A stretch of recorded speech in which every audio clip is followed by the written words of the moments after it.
Level be manager. Gloria, Gloria. Licha kupeleza njugu, wewe wangu mchuku. Pandezika, Yesu barakore kupambaga ruma surprise. Njugu, wewe wangu mchuku. Pandezika, Yesu barakore kupambaga ruma maruwa. Andikupa, ndiwe wandepira kuti unopisa. Andivenda kurasisa ndawe yane maruwa. Isuwa rako pepi ndowetera kukubata sengirosi. Nzeve zako ichataura kiseveseve ndokuye uchidapa wakandida. Wewe wangu mchuku.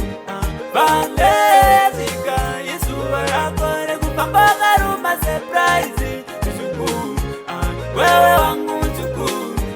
Pandezika, Yesu barakore kupambaga ruma maruwa. Nasi Yesu barekufara aiwa hapana chiri kukumara. Besti mira mama mira nasi nechimopo changu bandiri kutora. Nasi uri nyuti uri kututa maruwa ndakakusosa. Tombo inda kunjimbo iye ya wairota. Chimogo chango mai echo chakabaka baka. Licha kupeleza njugu, wewe wangu mchuku. Pandezika, Yesu barakore kupambaga ruma surprise. Mchuku, wewe wangu mchuku. Pandezika, Yesu barakore kupambaga ruma maruwa. Andikupa, ndiwe wandepira kuti unopisa. Andivenda kurasisa ndawe yane maruwa. Isuwa rako pepi ndowetera kukubata sengirosi. Nzeve zako ichataura kiseveseve ndokuye uchidapa wakandida. Wewe wangu mchuku. Pandezika, Yesu barakore kupambaga ruma surprise. Mchuku, wewe wangu mchuku.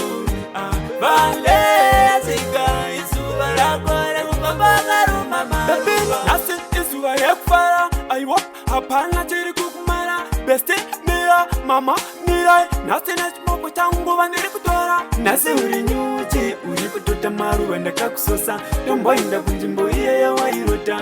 Chimogo chango mai echo chakabaka baka. Ndikapeleza njugu, wewe wangu mchuku. Pandezika, Yesu barakore kupambaga ruma surprise.